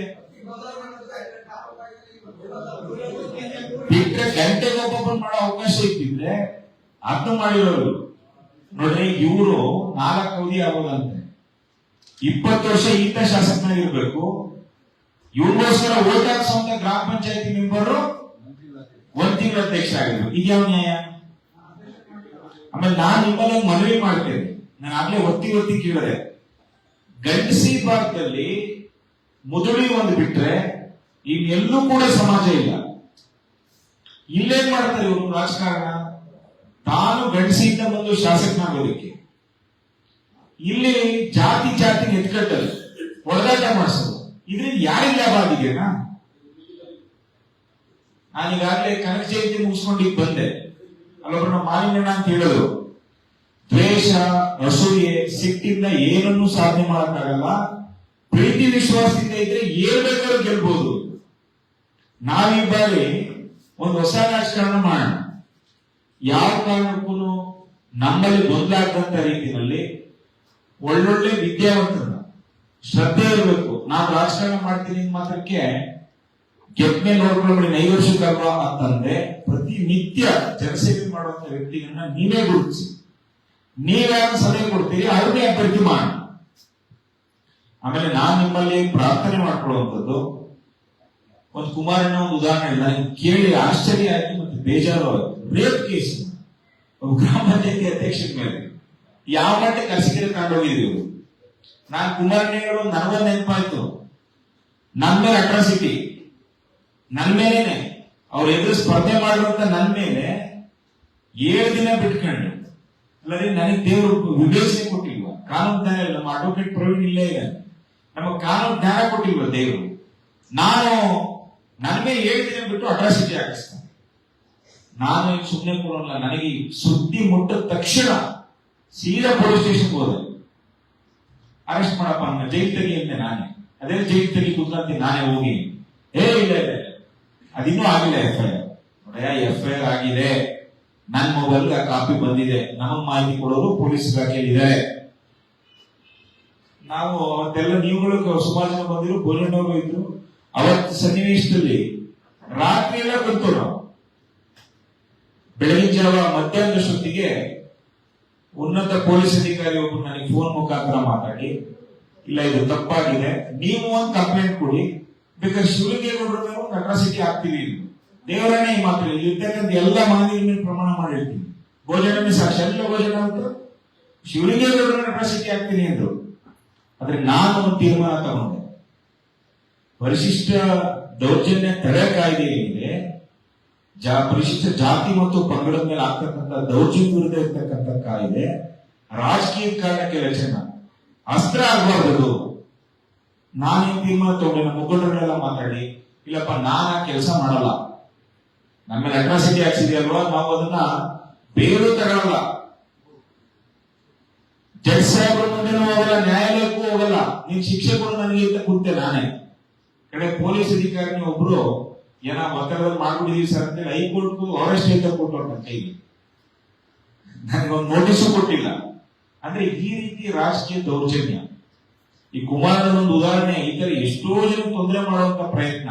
ಈ ಮೊನ್ನೆ ನಮ್ಮ ದುಮ್ಮೇನಹಳ್ಳಿ ಗ್ರಾಮ ಪಂಚಾಯತಿ ಅಧ್ಯಕ್ಷ ಯಾದವ್ ಸಮಾಜದ ಅಮರಟ್ಟಿ ಅಜ್ಜಪ್ಪನವ್ರ ಮೇಲೆ ಅಟ್ರಾಸಿಟಿ ಅಂದೇ ಇಲ್ಲ, ಪದ ಅಟ್ರಾಸಿಟಿ ಕಾಯ್ದೆ ಹಾಕಕ್ಕೆ ಬರಲ್ಲ, ಆದ್ರೂ ಅಟ್ರಾಸಿಟಿ. ಇಲ್ಲಿ ಮಾದೇವಣ್ಣವ್ರಿಗೆ ಗೊತ್ತಿದೆ PSI ಕೆಲಸ ಮಾಡೋರು ಹೆಂಗಿರುತ್ತೆ ವ್ಯವಸ್ಥೆ ಅಂತ. ಒಂದು ವೇಳೆ ದಯಮಾಡಿ ನಾನು ನಿಮ್ಮನ್ನು ಪ್ರಾರ್ಥನೆ ಮಾಡೋದಿಷ್ಟೇ, ಯಾವುದೇ ಕಾರ್ಯಕ್ರಮ ಇರಲಿ, ಏನಾದ್ರೂ ಕಾರ್ಯಕ್ರಮ ಇರಲಿ, ಕರೀರಿ. ನಿಮ್ಗೊಂದು ಸಣ್ಣ ಉದಾಹರಣೆ ಹೇಳ್ತೇನೆ ನಾನು, ಸ್ವಲ್ಪ ಎಲ್ಲ ಮೈಕ್ ಆಫ್ ಮಾಡಿ ಆಮೇಲೆ ಹೇಳ್ತೇನೆ.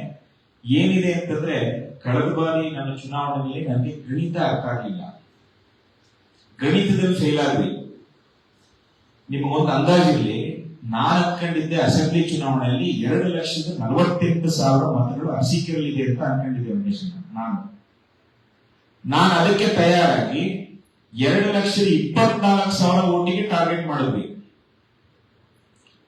2,24,000 ಓಟಿಗೆ ಟಾರ್ಗೆಟ್ ಮಾಡಿ ನಮ್ದೆಲ್ಲ ವ್ಯವಸ್ಥೆ ಮಾಡ್ಕೊಂಡ್ರೆ ನಿಜಕ್ಕೂ ಅರಸೀಕೆರೆ ವಿಧಾನಸಭೆಯಲ್ಲಿ ಇರುವಂತಹ ಮಾತುಗಳ ಸಂಖ್ಯೆ ಎಷ್ಟು ಗೊತ್ತೇನು? 2,08,000. ನಾನು ಎಷ್ಟು ಎಕ್ಸ್ಟ್ರಾ ಲೆಕ್ಕಾಚಾರ ಹಾಕಿದ್ದೆ. ಪೋಲಾದಂತದ್ದು ಬರೀ 1,96,000 ಅಷ್ಟೇ. ಗಣಿತದಲ್ಲಿ ಸೋತಿದ್ದೀನಿ ನಾನು, ಚುನಾವಣೆ ಸೋತಿಲ್ಲ. ಗಣಿತ ಅರ್ಥ ಆಗಿಲ್ಲ ನಮ್ಗೆ. ನಿಮ್ಗೊಂದು ಸಣ್ಣ ಉದಾಹರಣೆ ಕೊಡ್ತೀನಿ. ಚೆಲ್ಲಾಪುರ ಅಂತೇಳಿ ನಮ್ಮ SC ಕಾಲೋನಿಗೆ ನನ್ನ ಎಲೆಕ್ಷನ್ ಅಲ್ಲಿ 196 ಓಟು ನಾನು ಲೆಕ್ಕ ಮಾಡ್ಕೊಂಡು ಹೋದ್ರೆ, ಪಾರ್ಲಿಮೆಂಟ್ ಗೊತ್ತಾಯ್ತು ಅಲ್ಲಿ ಇರೋದೇ 94 ಓಟು, 102 ಓಟು ಎಕ್ಸ್ಟ್ರಾ ನಾನು ಲೆಕ್ಕಾಚಾರ ಹಾಕೊಂಡು ಹೋಗಿ. ಅಂದ್ರೆ ಈಗ ನಿಮ್ ಸಂತೋಷಕ್ಕೆ ಚೆನ್ನಾಗಿ ಗಣಿತ ಅರ್ಥ ಆಗಿದೆ. ಇನ್ನು ಈ ಎಲೆಕ್ಷನ್ ಇಂದ ಯಾವ ಕಾರಣಕ್ಕೂ ನಮಗೆ ಸೋಲಿನ ಮುಖದ ದರ್ಶನ ಆಗಲ್ಲ, ವಿಶ್ವಾಸ ಇದೆ. ನಾನು ಬರೀ ಕಾರ್ಯಕ್ರಮಕ್ಕೆ ಮಾತ್ರ ಕರೀರಿ ಅಂತ ಹೇಳ್ತಾ ಇಲ್ಲ. ಯಾವ್ದಾದ್ರು ಹಿರಿಯರು ಯಾರಾದ್ರೂ ಸಾವು ನೋವಾಗಿದ್ರು ಕೂಡ ತಿಳಿಸಿ, ನಾನು ಬಂದು ನಿಮ್ ಜೊತೆ ನಿಂತ್ಕೊಳ್ತೇನೆ. ನೋಡೋಣ, ಇಂತ ಅರಸೀಕೆರೆ ಇತಿಹಾಸದಲ್ಲಿ 4 ಬಾರಿ ಯಾರು ಕೂಡ ಇವರಿಗೆ ರಿಪೀಟ್ ಆಗಿರಲಿಲ್ಲ. ಒಂದೊಂದು ಚುನಾವಣೆ ಒಬ್ಬೊಬ್ರು. 2008ರಲ್ಲಿ ಸಿದ್ದಣ್ಣ ಅವರು, 13ರಲ್ಲಿ ಇವರು ಶಿವರಾಮಣ್ಣ ಅವರು, ಆಮೇಲೆ KJP ಡಾಕ್ಟರ್ ಲೋಕೇಶ್ ಅವರು ನಿಂತ್ಕೊಳ್ಳಿ. 2008 ನಿಂತ್ಕೊಳ್ಳಿಲ್ಲ ಅಲ್ಲಲ್ಲ ಸ್ವಾಮಿನ. 2004 MLA ಆದ್ರು. ಆ ಸಂದರ್ಭದಲ್ಲಿ ಜಿಲ್ಲಾ ಪಂಚಾಯತ್ ಸದಸ್ಯ ರೇವಣ್ಣ ಸಾಹೇಬ್ ಕೃಪಾ ಕಟಾಕ್ಷದಿಂದ ಅರಸೀಕೆರೆ ಪೂರ್ಣ ನಿಯಂತ್ರಣ ಇವರದ್ದಿತ್ತು. 2008ರಲ್ಲಿ AS ಬಸವರಾಜ್ ಅವರಿಗೆ ಟಿಕೆಟ್ ತಪ್ಪುತ್ತೆ. ಆಗ ವಕೀಲರು ರವಿ ಅವರು ನಿಂತ್ಕೊಳ್ತಾರೆ, ಕ್ಯಾಂಡಿಡೇಟ್ ಆಗಿ ರವಿ ಅವರು ನಿಂತ್ಕೊಳ್ತಾರೆ. ಆಗ್ಲೂ ಕೂಡ ಸಿದ್ದಣ್ಣ ಅವರು ಕಾಂಗ್ರೆಸ್ ನಿಂತ್ಕೊಳ್ತಾರೆ. ಸಿದ್ದಣ್ಣ ಅವರು ತೀರೋಗ್ತಾರೆ, ರವಿಯಣ್ಣ ಅವರು ತೀರೋಗ್ತಾರೆ. ಅದೇನು ಯಾವ ದೇವರು ಹೊಡಿಸ್ಕೊಂಡ್ತಾನೋ ಗೊತ್ತಿಲ್ಲ. ಅದಾದ್ಮೇಲೆ 2013ರಲ್ಲಿ ಶಿವರಾಮಣ್ಣ ಅವರು ಒಂದ್ ಕಡೆ, ಡಾಕ್ಟರ್ ಲೋಕೇಶ್ ಅವರು ಒಂದ್ ಕಡೆ, 2018ರಲ್ಲಿ ಶಶಿಯಣ್ಣ ಒಂದ್ ಕಡೆ ಆದ್ರೆ, ಇನ್ನೊಂದ್ ಕಡೆ ಬಿಜೆಪಿಯಿಂದ ಮರಿಸ್ವಾಮಿ. 2023ರಲ್ಲಿ ನಾನು ಬಂದೆ. ಬಹುಶಃ 80,000 ಓಟಿ ಇಲ್ಲಿವರೆಗೂ ಯಾರು ಇಲ್ಲಿ ತಗೊಂಡೇ ಇರಲಿಲ್ಲ. ಮತ್ತೆ ನಿಮ್ಗೆ ಗೊತ್ತಿರಲಿ, ಸನ್ಮಾನ್ಯ ಶಿವಲಿಂಗೇಗೌಡರು ಮೊದಲನೇ ಚುನಾವಣೆ 18 ಓಟಿಂದ ಅವರು ಸೋತಿದ್ದಾರೆ. 2ನೇ ಎಲೆಕ್ಷನ್ ಅರಸೀಕೆರೆ ಬಂದ್ರಲ್ಲ, ಅವ್ರು ತಗೊಂಡಂತ ಓಟ್ ಎಷ್ಟು ಅಂದ್ರೆ 64,000-65,000. ನಾನೇ ಜಾಸ್ತಿ ತಗೊಂಡು 79,000 ನಾನು ತಗೊಂಡಿದ್ದೀನಿ. 70,000 ಓಟ್. ಯಾರು ಫೈಟೇ ಇರಲಿಲ್ಲ ಆಗ. ಇಷ್ಟೆಲ್ಲ ಜನಗಳ ಅನುಗ್ರಹ ಇರೋದ್ರಿಂದ ಈ ರೀತಿ ಆಗಿದೆ. ನಾನ್ ನಿಮ್ಮಲ್ಲಿ ಪ್ರಾರ್ಥನೆ ಮಾಡ್ಕೊಳ್ಳೋದು ಇಷ್ಟೇನೆ. ಮಾದೇವಣ್ಣರ ಒಂದು ಮಾತನ್ನು ಹೇಳಿದ್ರು, ರುದ್ರಪ್ಪ ಲಮಾಣಿಯವರ ಉಪಸಭಾಪತಿಗಳ ವಿಷಯದಲ್ಲಿ ಇವರು ಮಾತೇನ್ ಹೇಳ್ತಾರೆ ಅಂತಂದ್ರೆ, ನಿನ್ ಯೋಗ್ಯತೆಗೆ ಅನ್ನೋ ಮಾತನ್ನ ಸಭಾಪತಿಗಳ ಕುರ್ಚಿ, ಉಪಸಭಾಪತಿಗಳು ಬೇರೆ, ಸಭಾಪತಿ ಕುರ್ಚಿ ಕುಂತಾಗ ನಾನು ವಿಧಾನಸೌಧ ಎಲ್ಲ ಬಹಳ ಹತ್ತಿರದಿಂದ ನೋಡಿರೋ ದೊಡ್ಡ ನಾಯಕರ ಜೊತೆ ಸಭಾಪತಿ ಸ್ಥಾನ ಅಂತಂದ್ರೆ 223 ಜನ ಶಾಸಕರುಗಳನ್ನ ಯಾರು ಎಷ್ಟು ಮಾತಾಡಬೇಕು, ಯಾವ ವಿಷಯದ ಬಗ್ಗೆ ಚರ್ಚೆ ಆಗಬೇಕು ಅಂತ ತೀರ್ಮಾನ ಮಾಡೋ ಶಕ್ತಿ ಆ ಪೀಠಕ್ಕೆ ಇರುತ್ತೆ. ಪೀಠಕ್ಕೆ ಅಗೌರವ ತೋರಿಸ್ತವ್ರನ್ನ ಇದುವರೆಗೂ ಕೂಡ ಯಾರು ಕೂಡ ಸ್ಪೇರ್ ಮಾಡಿಲ್ಲ. ಆದ್ರೆ ಈ ಮನುಷ್ಯ ನಿನ್ ಯೋಗ್ಯತೆಗೆ ಅನ್ನೋ ಮಾತನಾಡೂ ಕೂಡ ನಾನು ಕಾಂಗ್ರೆಸ್ ಪಕ್ಷದಲ್ಲಿ ಏನಾದ್ರು ಆಗ್ತೀನಿ, ಮಂತ್ರಿ ಆಗ್ತೀನಿ ಅನ್ನೋ ಆಸೆ ಇಟ್ಕೊಂಡಿದ್ದೀನಿ ಅಂತಂದ್ರೆ ಬಹುಶಃ ಅದನ್ನ ದೇವ್ರು ನೋಡ್ಕೊಳ್ಬೇಕಷ್ಟೇ. ಆ ಸಂತ ಸೇವಾಲಾದ್ರು ಆ ತಾಯಿ ಮರಿಯ ಮನೆ ನೋಡ್ಕೊಳ್ಬೇಕು. ಇದನ್ನ ಈ ರುದ್ರಪ್ಪ ಲಮಾಣಿರವ್ರ ವಿಷಯದಲ್ಲಿ ನಾನು ಪತ್ರಿಕಾಗೋಷ್ಠಿ ಮಾಡಿ ಹೇಳಿಕೆ ಕೊಟ್ಟ ಮೇಲೆ ಕ್ಷಮೆ ಕೇಳಿ ಆ ಸಂದರ್ಭ ಅದು ಒಂದು ಪ್ರಹಸನ ಆಯ್ತು. ಅದು ಒಂದು ಪ್ರಹಸನ ಮಾಡಿ ನಾನು ಕ್ಷಮೆ ಕೇಳ್ತೀನಿ ಅಂತ ಹೇಳಿ ಗುತ್ತಿಗೆ ತಗೊಂಡಿದ್ದ ಸಮಾಜ ಅನ್ನುವಂತ ಇವ್ರ ನಡವಳಿಕೆ. ಬಂಜಾರ ಸಮಾಜದ ಒಂದು ಸಮುದಾಯ ಭವನದ ವಿಷಯದಲ್ಲಿ ಬಹಳ ಚೆನ್ನಾಗಿದೆ ಚೌಟ್ರಿ. ನಾವು 2-3 RSS ಕಾರ್ಯಕ್ರಮಗಳಿಗೂ ಕೂಡ ನಾನೇ ಕೊಡಿಸಿದ್ದೆ ಮಾತಾಡಿ. ಅಲ್ಲಿ ಬಿಲ್ಲನ್ನ ತಗೊಂಡು ಕೈಯಿಂದ ಕೊಟ್ಟೆ ಅಂತೇಳಿ ಬಿಂಬಿಸ್ಕೊಳ್ಳುವಂಥದ್ದು ಇದೆಯಲ್ಲ, ದಯಮಾಡಿ ಅದನ್ನ ಪ್ರಶ್ನೆ ಮಾಡಬಹುದು. ಯಾವ ಮಟ್ಟಕ್ಕಿದೆ ಅಂತಂದ್ರೆ ಮೊನ್ನೆ ತಿಪ್ಪಾಘಟ್ಟಗೊಳ್ಳಟ್ಟಿಗೆ ನಮ್ಮ ಚಂದ್ರಣ್ಣ ಹೇಳಿದ್ರೆ ಈಗ ಅಣ್ಣ ತಿಪ್ಪಾಘಟ್ಟಗೊಳ್ಳಟ್ಟಿಗೆ ನಾನು ನನ್ನ ಸ್ವಂತ ಹಣ 5.5 ಲಕ್ಷ ರೂಪಾಯಿಗಳನ್ನ ನಾನೊಬ್ಬ ಭಕ್ತನಾಗಿ ಕೊಟ್ಟಿದ್ದೀನಿ. ಅದೇ ನನ್ನ ದುಡ್ಡು, ನಾನು ಯಾವುದೇ ಗ್ರಾಂಟ್ ಮತ್ತೊಂದಲ್ಲ, ನನ್ನ ಶ್ರಮ ದುಡ್ಡು, ನಾವು ಯಾವುದೇ ಅಧಿಕಾರ ಅನುಭವಿಸಿಲ್ಲ. ಕಂಡೀಷನ್ ಆಗ್ತದೆ 15 ಲಕ್ಷ ಕೊಡೋದಿಲ್ಲ ನಾನು, ಸಂತೋಷ ಹೆಸರಾಗ್ತದೆ. ಅವ್ರು ನನ್ ಕೇಳಿದ್ರು, ಆಯ್ತು ಬಿಡಪ್ಪ ನಂದಾಗ್ತಿರ್ಬೇಡ, ದೇವೇಗೌಡರದ್ದು ಇದೆಯಲ್ಲ ಕೊಡುಗೆ, ಯಜಮಾನ್ರದ್ದು ಹಾಕ್ರಿ, ರೇವಣ್ಣ ಸಾಹೇಬ್ರದ್ದು ಹಾಕ್ರಿ, ಕುಮಾರಸ್ವಾಮಿ ಅವ್ರದ್ದು ಅವ್ರದ್ದಿಲ್ಲ ಕಾರಣ ಅದಕ್ಕೆ ಅಧ್ಯಕ್ಷ ಆಯ್ತು ಬೇಡ ಬಿಡಪ್ಪ, ಇವ್ರದ್ದು ಹಾಕಿ ಸೂರಜ್ ರೇವಣ್ಣದ್ದು ಹಾಕ್ರಿ ಅಂತ ಹೇಳಿ ನಾನು ಹಾಕ್ಸಿಸ್ತೆ. ನನ್ನ ಬರದಂಗೆ ತಡಿಬೇಕು ಅಂತ ಹಂಗೂ ನನ್ನ ಹುಡುಗರು ಒತ್ತಾಯ ಮಾಡಿ ಕರ್ಕೊಂಡು ಹೋದ್ರು. ನನ್ನ ಎದುರಿಗೆ ಸಿಕ್ಬಿಟ್ರಲ್ಲಿ ಕಕ್ಕಾಬಿಕ್ಕಿ ಆಗೋದ್ರು ನಾನು ನೋಡಿ. ಮೊನ್ನೆ ಬೊಮ್ಮೆನಹಳ್ಳಿ ಒಳರಟ್ಟಿಗೂ ಅಷ್ಟೇ ವೇದಿಕೆ ಹತ್ತಕ್ಕಾಗಿಲ್ಲ, ಆ ಮಟ್ಟಕ್ಕೆ ಜನ ತಿರಸ್ಕರಿಸ್ತಾ ಇದ್ದಾರೆ. ಏನಾಗುತ್ತೆ ನೋಡಿ, ಎಷ್ಟು ಸತಿ ಸುಳ್ಳನ್ನ ನಂಬ್ತಾರೆ, ಸುಳ್ಳು ಸುಳ್ಳು ಸುಳ್ಳು ಸುಳ್ಳು ಯಾರು ನಂಬಲ್ಲ. ಹಂಗಾಗಿ ಈ ಮಟ್ಟಕ್ಕೆ ಇವತ್ತು ಬಂದು ನಿಂತಿದೆ. ಮತ್ತು ಬಂಜಾರ ಸಮಾಜದ ಮೀಸಲಾತಿ ವಿಷಯದಲ್ಲಿ ನಾನು ವೈಯಕ್ತಿಕವಾಗಿ ನಿಮ್ಮ ಜೊತೆ ಖಂಡಿತ ಮೀಸಲಾತಿ ವಿಷಯದಲ್ಲಿ ಇರ್ತೀನಿ. ಯಾವ ಕಾರಣಕ್ಕೂ ಮುಂದೆ ಸರಿಯಲ್ಲ. ನೀವ್ ಯಾವತ್ತೇ ಹೋರಾಟಕ್ಕೆ ಕರೀರಿ, ಎಲ್ಲಾದ್ರೂ ಹೋಗೋದಿರ್ಲಿ, ನಾನು ನಿಮ್ಮ ಒಬ್ಬನಾಗಿ ನಾನು ಕೂಡ ಖಂಡಿತ ನಿಮ್ ಜೊತೆ ಇರ್ತೇನೆ. ಅದ್ರಲ್ಲಿ ಯಾವುದೇ ಗುರುಗಂಜಿಷ್ಟು ಅನುಮಾನ ನೀವು ಇಟ್ಕೊಳ್ಬೇಡಿ, ನಾನು ನಿಮ್ ಜೊತೆ ಖಂಡಿತ ಇರ್ತೇನೆ. ಮತ್ತು ಈಗಾಗಲೇ ಎಲ್ಲರ ಹತ್ರ ಮೊಬೈಲ್ಗಳಿರ್ತವೆ, ಎಲ್ಲಾದ್ರೂ ಸೋಷಿಯಲ್ ಮೀಡಿಯಾ ಪ್ಲಾಟ್ಫಾರ್ಮ್ ಇರುತ್ತೆ. ಈಗೇನ್ ನಮ್ಮ ಚಟುವಟಿಕೆಗಳಿವೆ, ಸಾಧ್ಯ ಆದ್ರೆ ಅದನ್ನ ನೀವು ಶೇರ್ ಮಾಡ್ಕೊಳ್ಳೋ ಮುಖಾಂತರ, ನಿಮ್ ಸ್ಟೇಟಸ್ ಹಾಕೋ ಮುಖಾಂತರ, ಅದು ಒಂದು ಸಂಘಟನೆ. ಇವತ್ತು ಒಂದು ಮೊಬೈಲ್ ಅಲ್ಲೂ 100 ಜನ ನೋಡಿದ್ರು ಅದೊಂಥರ ಸಂಘಟನೆ. ನಮ್ಗೆ ಈಗಾಗಲೇ ನಮ್ದೊಂದು NR ಸಂತೋಷ್ ಅಂತೇಳಿ ಒಂದು ಅಪ್ಲಿಕೇಶನ್ ಚಾನಲ್ ಇದೆ. ಯಾರ್ಯಾರು ಸಬ್ಸ್ಕ್ರೈಬ್ ಆಗಿಲ್ಲ, ಸಬ್ಸ್ಕ್ರೈಬ್ ಆದ್ರೆ ದಿನನಿತ್ಯ ನಮ್ಮ ಮಾಹಿತಿಗಳೆಲ್ಲ ಸಿಗುತ್ತೆ. ಮತ್ತೆ ಮುಂದುವರೆದು ನಮ್ಮ ಇಲ್ಲಿ ಪ್ರೀತಮ್ ಕೂತಿದ್ದಾನೆ ಶಂಕರಹಳ್ಳಿ ಕಾಂಡ್ಯ, ಅವನ ಸಬ್ಜೆಕ್ಟ್ ಇಂದ ತಗೊಂಬಂದ ಬಗರ್ ಹುಕುಂ, ಈ ಹಂಗಾಮಿ ಸಾಗುವಳಿ ಚೀಟಿ ಹೋರಾಟದ ಬಗ್ಗೆ. ನಾನು ತಹಶೀಲ್ದಾರ್ ಅವ್ರಿಗೆ ಅದನ್ನ ಕೇಳಿದ್ದೆ, ಅವ್ರು ಸ್ವಲ್ಪ ಕಾಲಾವಕಾಶ ಕೊಡಿ ನಾನು ಸರಿಪಡಿಸ್ತೀನಿ, ನಾನು ಕೊಟ್ಟು ಕಾದಿದ್ದೀನಿ. ಅದನ್ನೇನಾದ್ರು ಕ್ರಮ ತಗೊಳ್ಳದೇ ಇದೆ. ವಿಶೇಷವಾಗಿ ನಮ್ಮ ಅರಸೀಕೆರೆ ಸಮಸ್ಯೆ ಇದೆ, ಹಂಗಾಮಿ ಸಾಗುವಳಿ ಚೀಟಿ ಅಂತೇಳಿ ಅದು ಸ್ಕ್ಯಾಮ್. ಅದು ಅದಕ್ಕೆ ಕುಟ್ಟೆಗೆ ಇಷ್ಟು ಅಂತೇಳಿ ದುಡ್ಡು ತಗೊಳ್ಳೋ ಪ್ರಯತ್ನ ಇವ್ರು ಮಾಡ್ತಾ ಇದ್ದಾರೆ. 10 ಪೈಸೆ ಯಾರಿಗೂ ಕೊಡ್ಬೇಕಾದ ಅವಶ್ಯಕತೆ ಇಲ್ಲ. ಅದ್ರ ನಿಟ್ಟಿನಲ್ಲಿ ಈ ಬಗರ್ ಹುಕುಂ ಹೋರಾಟನೇ ಹಂಚ್ಕೊಂಡು ಗ್ರಾಮಗಳಿಗೆ ಪಾದಯಾತ್ರೆ ಮಾಡಿ ಯಾವ ರೈತರಿಗೆ ಬಗರ್ ಹುಕುಂನ ಸಮಸ್ಯೆ ಆಗಿದೆ ಆ ಜಮೀನಿನ ಪಾಣಿ ಕೊಡಿಸ್ಕೊಡೋದು ನನ್ನ ಜವಾಬ್ದಾರಿ. ಅದು ನಾನು ಖಂಡಿತ ಸದ್ಯದಲ್ಲೇ ಹೋರಾಟ ತಗೊಂಡು ನಾನು ಮಾಡ್ತೇನೆ.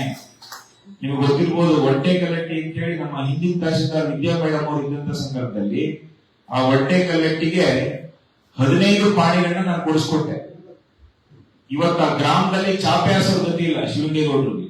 ಇವತ್ತು ಇಡೀ ಊರು ಮೈನಹಳ್ಳಿ, ಕೊಪ್ಪಳು, ಗೋರಿಕಾಲನಿ ಇರ್ಬೋದು, ಹೊಟ್ಟೆ ಕಲ್ಲಟ್ಟಿ ಇರ್ಬೋದು, ನಮ್ ಜೊತೆ ಇದಾರೆ. ಯಾಕಂದ್ರೆ ನಾವು ಕೆಲಸ ಮಾಡಿಕೊಟ್ಟಿವಿ. ಆ ನಿಟ್ಟಿನಲ್ಲಿ ಮುಂದಿನ ದಿನಗಳಲ್ಲಿ ಸಂಪೂರ್ಣ ಬಗರ್ ಹುಕುಂ ವಿಷಯದಲ್ಲಿ ಒಂದು ದೊಡ್ಡ ಹೋರಾಟ ಕೈಗೆತ್ತಿಕೊಳ್ಳೋಣ. ಅದು ನ್ಯಾಯ ಕೊಡಿಸುವಂತ ಜವಾಬ್ದಾರಿ ಎಲ್ಲರೂ ಸೇರಿ ಮಾಡೋಣ. ಹಾಕೋದೇನ ಇನ್ನು ಎಲ್ಲಾ ವಿಷಯಗಳು ನಾನು ಹೇಳಿದಂತ ಅಷ್ಟು ವಿಷಯನ ಬರ್ಕೊಂಡಿದೀವಿ. ಸುಮ್ನೆ ಕಾಟಾಚಾರ ಸಭೆ ಮಾಡಿಲ್ಲ. ನೀವು ಗ್ರಾಮ ಪಂಚಾಯತಿ, ತಾಲೂಕ್ ಪಂಚಾಯತಿ, ಜಿಲ್ಲಾ ಪಂಚಾಯತಿ, ನಗರಸಭೆ ಎಲ್ಲೆಲ್ಲಿ ಸಾಧ್ಯ ಆಗುತ್ತೆ ಅಲ್ಲಿ ನೀವು ಸ್ಪರ್ಧೆ ಮಾಡಬೇಕು. ಹೆಚ್ಚಿನ ಜನ, ನಂದು ಒಂದೇ ಕನಸೇನು ಅಂತಂದ್ರೆ ಒಂದು 300-350 ಜನ ಗ್ರಾಮ ಪಂಚಾಯತಿ ಸದಸ್ಯರುಗಳು, ಒಂದ್ 22-23 ಜನ ನಗರಸಭಾ ಸದಸ್ಯರುಗಳ ಕರ್ಕೊಂಡು ಮುಂದಿನ ವರ್ಷದ ಗಣಪತಿನ ಉಡಿಯಾರ್ ರೋಡ್ ಮಸೀದಿ ಮುಂದೆ ಗಣಪತಿ ತಗೊಂಡ್ಬರ್ಬೇಕು. ಅದೇ ನಮ್ಮ ಗುರಿ. ನಾವು ಆ ರೀತಿ ಮಾಡೋದಷ್ಟೇ ಅರಸೀಕೆರೆ ಇಟ್ಟಿರ್ತಕ್ಕಂಥ ಕಳಕನ್ನು ನಿವಾರಣೆ ಮಾಡೋದಕ್ಕೆ ಸಾಧ್ಯ. ದಯಮಾಡಿ ಅದಕ್ಕೋಸ್ಕರ ಈ ಚುನಾವಣೆ ನನ್ನ ಚುನಾವಣೆ ಅಂತ ಹೇಳಿದ್ ನಾನು. ಅದಕ್ಕೆ ಎಲ್ಲ ರೀತಿ ವಿನಿಯೋಗ ಮತ್ತೊಂದು ಏನಿದೆ, ಖಂಡಿತ ನನ್ನ ಎಲೆಕ್ಷನ್ ಅಷ್ಟೇ ಗಂಭೀರವಾಗಿ ನಾನು ಮಾಡ್ತೀನಿ. ಹಂಗಂತೇಳಿ ಯಾಕೋ ಸಂತೋಷ ಆಗ್ತದೆ ಜಯ ಕೊಡ್ಬೇಡ, ದಯವಿಟ್ಟು ನನ್ನ ಕೈಲಿ ಕಷ್ಟ. ನಾವು ಚುನಾವಣೆ ಸೋತೀವಿ, ನನಗೂ ಹೆಂಡತಿ ಮಕ್ಳಿದ್ದಾರೆ. ದಯಮಾಡಿ ನಿಮ್ ಜೊತೆ ನಂದು ಒಂದು ಹೆಜ್ಜೆ ಸೇರ್ಕೊಳ್ಳೋದು, ಏನಡ ಬಲವಾದ ಹೆಜ್ಜೆ ಹಾಕೋಣ, ಗೆದ್ದು ಬರೋಣ. ನಮ್ಮಲ್ಲಿ ಬಂದ ಮಾಡಿ ಕಾಲು ಕೇಳೋದು ಬೇಡ, ಒಗ್ಗಟ್ಟಾಗಿರೋಣ, ಒಂದೇ ಕಲ್ಪನೆ ಇಟ್ಕೊಳ್ಳಿ. ನಾವೇನ್ ಮಾಡ್ಬೇಕಾಗಿದೆ ಇವತ್ತು ಸಮಾಜ ಕಟ್ಟಕ್ಕೋಸ್ಕರ, ದೇಶನ ಎತ್ತಿಸಕ್ಕೋಸ್ಕರ ರಾಜಕಾರಣ ಮಾಡ್ಬೇಕು. ರಾಷ್ಟ್ರಕ್ಕಾಗಿ ರಾಜಕಾರಣ, ಸ್ವಾರ್ಥಕ್ಕಾಗಿ ರಾಜಕಾರಣ ಆಗ್ಬೋದೇನ? ಊಟದ ವ್ಯವಸ್ಥೆ ಇರುತ್ತೆ. ಇಷ್ಟೊತ್ತರೆಗೂ ಸಮಾಧಾನ ಕೂತಿದ್ದಕ್ಕೆ ಧನ್ಯವಾದಗಳು ಹೇಳ್ತಾ, ಒಂದ್ಸರ್ತಿ ತಾಯಿ ಭಾರತ್ ಮಾತೆ ಜೋರ ಜೈಕಾರ ಹೋಗ್ಬೋದ, ಎರಡು ಕೈ ಎತ್ತಿ ಜೈಕಾರ ಹೋಗ್ಬೋದ. ಬೋಲೋ ಭಾರತ್ ಮಾತಾ ಕಿ. ಬಂಜಾರ ಸಮಾಜ ಅಂತಂದ್ರೆ ಸೌಂಡ್ ಜಾಸ್ತಿ. ಈಗ ತಾನಲ್ಲಿ ಒಳ್ಳೆಯಲ್ಲಿ ಪಟಾಕಿ ಹಚ್ಕೊಂಡು ಸರ್ಕಲ್ ಈಗ ಸುಮ್ಮನೆ ಸುಸ್ತಾದ ಜೈ ಅಂದ್ರೆ ಹೆಂಗೆ? ಅದಕ್ಕೆಲ್ಲ ವ್ಯವಸ್ಥೆ ಮಾಡಿದೀವಿ. ಈಗ ಆಯಿಲು ಫ್ರೀಸು ಅವೆಲ್ಲ ನಾವು ರಾಜಕಾರಣ ಹೆಂಗ್ ಮಾಡ್ಬೇಕು ಹಂಗೆ ಮಾಡೋಣ, ಅದ್ರ ಬಗ್ಗೆ ಯೋಚನೆ ಮಾಡ್ಬೇಡ್ರಿ. ನೀನು ಒಂದು ಈ ಸೊತ್ತಿನ ಸಮಸ್ಯೆ ಹೇಳಿದೆ. ಈ ಸೊತ್ತಿನ ವಿಷಯದಲ್ಲಿ ಅದಕ್ಕೆ ನಾನು ಹೇಳಿದೆ ಸಂತೋಷ. ಏನಾಗಿದೆ, ಗ್ರಾಮ ಪಂಚಾಯತಿ ಅಧಿಕಾರ ನಮ್ ಕೈ ಬರಲಿ, ಏನು ಮುಂದೂವರೆ ತಿಂಗಳು ಅಷ್ಟೇನೆ. ನನ್ಗಿರೋ ಮಾಹಿತಿ ಡಿಸೆಂಬರ್ ಜನವರಿಗೆ ಚುನಾವಣೆ ಮಾಡ್ಬಿಡ್ತಾರೆ. ಮಾಡ್ತಿದ್ದಂಗೆ ನಾವು ನಮ್ದೇನಾಗಬೇಕು ಅಂತಂದ್ರೆ ನಾವು ಬದಲಾವಣೆ ಮಾಡೋದಂದ್ರೆ ಜನಗಳು ಅನ್ನಿಸ್ಬೇಕು. ಇಲ್ಲಪ್ಪ ಯುವಕರು ತಂಡ ಬಂದಿದೆ, ಈಗ ಒಂದ್ ಒಳ್ಳೆ ಟೀಮ್ ಬಂದಿದೆ, ಇವರೆಲ್ಲರೂ ಸೇರಿ ಇವತ್ತು ಈ ಸೊತ್ತಿನ ಮನೆ ಮನೆ ನಾವೇ ಕೊಡುವಂತ ಅಭಿಯಾನ ಮಾಡಿ ಈ ಸೊತ್ತಿನ ಅಭಿಯಾನ ಶುರು ಮಾಡೋಣ. ಅದ್ ನನ್ನ ಗಮನದಲ್ಲಿದೆ. ಒಂದ್ಸತಿ ಜೋರಾಗಿ ತಾಯಿ ಭಾರತ್ ಮಾತೆ ಜೈಕಾರ ಹೋಗೋಣ. ಬೋಲೋ ಭಾರತ್ ಮಾತಾ ಕಿ, ಭಾರತ್ ಮಾತಾ ಕಿ. ಶ್ರೀ ಸತ್ಯ ಸೇವಾವರಿಗೆ, ಶ್ರೀ ಸತ್ಯ ಸೇವಾವರಿಗೆ, ತಾಯಿ ಮರಿಯಮ್ಮ ದೇವಿಗೆ, ತಾಯಿ ಮರಿಯಮ್ಮ ದೇವಿಗೆ, ಬಂಜಾರ ಸಮಾಜದವರೆಲ್ಲ ಬಂಧುಗಳಿಗೆ